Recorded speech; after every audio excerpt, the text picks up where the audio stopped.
This video is sponsored by NordPass. I'll be talking more about NordPass later on in this video. Not long ago, I added a Fuji X100S to my camera lineup alongside my Sony A7C, and I was using it just as like a street photography, like take around everywhere with me sort of photo camera. After a little while of having it, I decided there's one too many cameras in my bag, and I got rid of the Fuji X100S. Sold it off, goodbye. In the spirit of keeping things sort of more tactile and Fuji-esque, I picked up the Sony 40mm f2.5 G lens.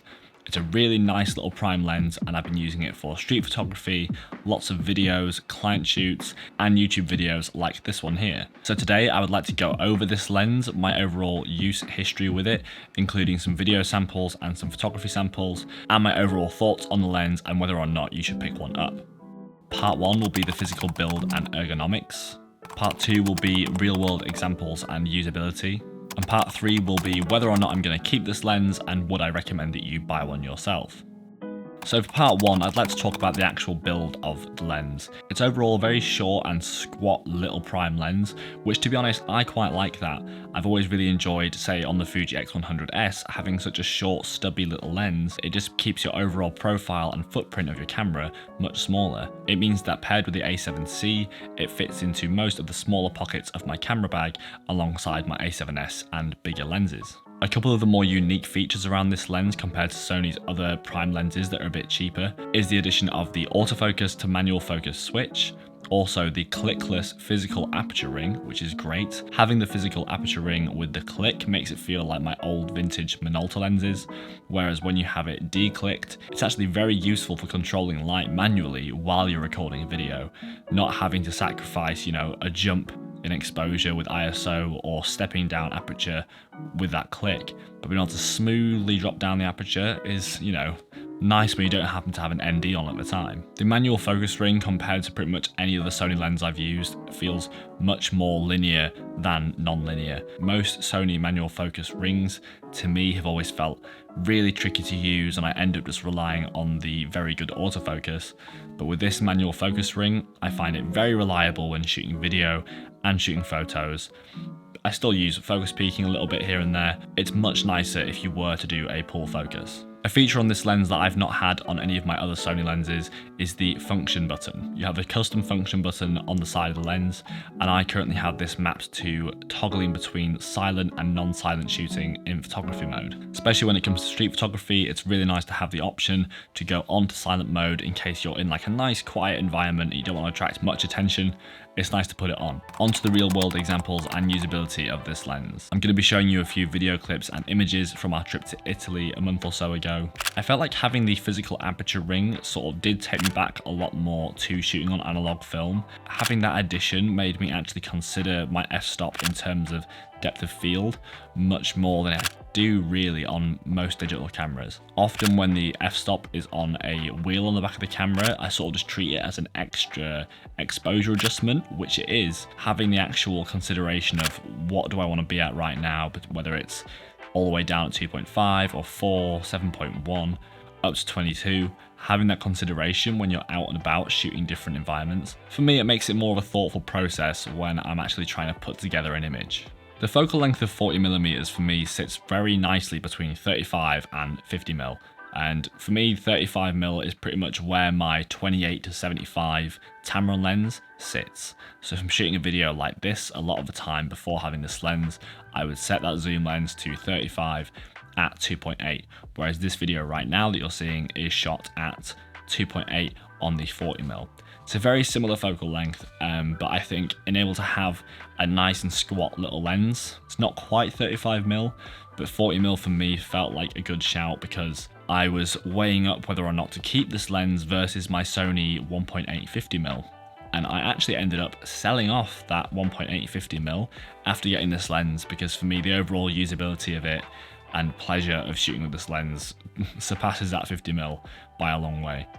I pretty much had that as a if I need it basis, whereas this now stays on my A7C for the most part. If I'm out shooting B-roll somewhere, I'm not really shooting much wide-angle stuff, I'll just take this lens and nothing else, and I'll have a great time shooting with it.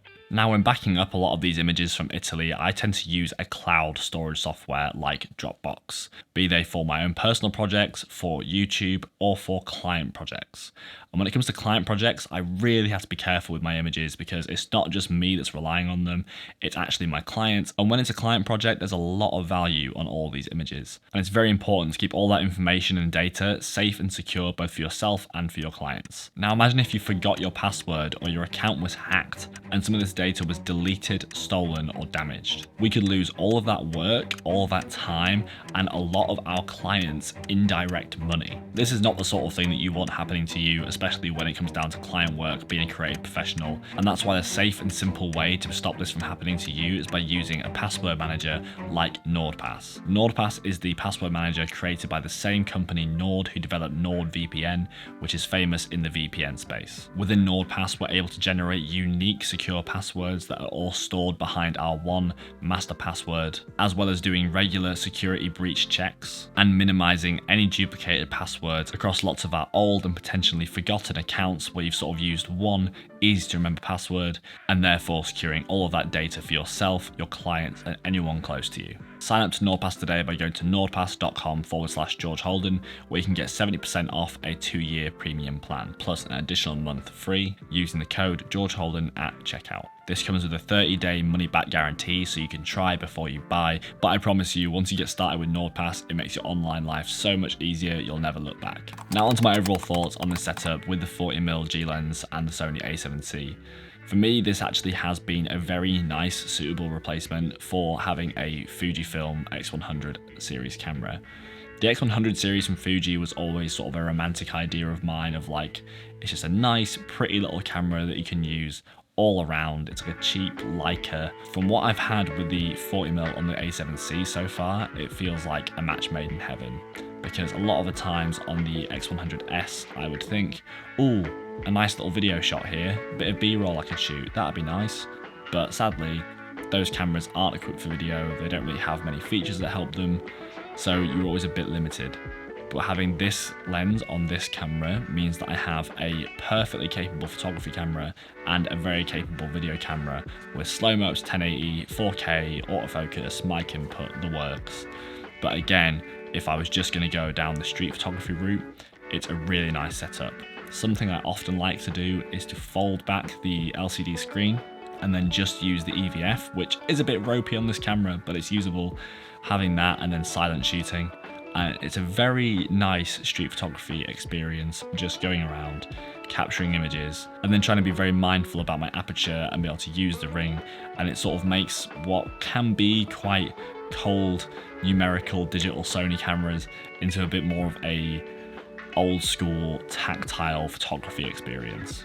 So from this, in case you haven't gathered, I am definitely a massive fan of this lens, especially when it's combined with the A7C. And so far, it has been a great addition to my kit. It's inspired me to invest more into Sony's G lens series, but right now, this is the one that I'm going to keep. And along with my Tamron 17-28 and 28-75, I feel like I've got 3 great lenses to pair up with both my A7C and my A7S III. That's going to be it from me today, guys. I would like to thank NordPass once again for sponsoring today's video. Go check them out at the link below, nordpass.com/George Holden, and use the code George Holden at checkout to get 70% off your 2-year premium plan, plus an additional month free. I will see you in the next one.